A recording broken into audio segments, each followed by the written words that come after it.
খুব শিগগিরই অবসর নেবেন, বিষয়টা আগেই জানিয়েছিলেন ব্রাজিলিয়ান কিংবদন্তি মার্তা ভিয়েরা দা সিলভা।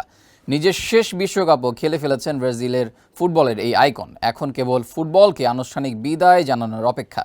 নারীদের মধ্যে সবচেয়ে বেশি 6 বারের ব্যালন ডিওর জয়ী এই তারকা ফুটবলার এবার অবসর নেয়ার সময় জানিয়ে দিলেন।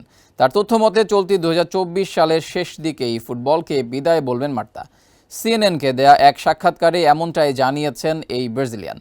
এই বছর শেষেই অবসরের কথা বললেও আরও একটি অলিম্পিকে ব্রাজিলের হলুদ জার্সি গায়ে তোলার আশা করছেন মার্তা। এর আগে তিনি 5টি অলিম্পিকে অংশ নিয়ে 2বার রৌপ্য পদক পেয়েছিলেন। 1 মিনিটে নগদ ইসলামিক অ্যাকাউন্ট খুলতে ডায়াল করুন *167#।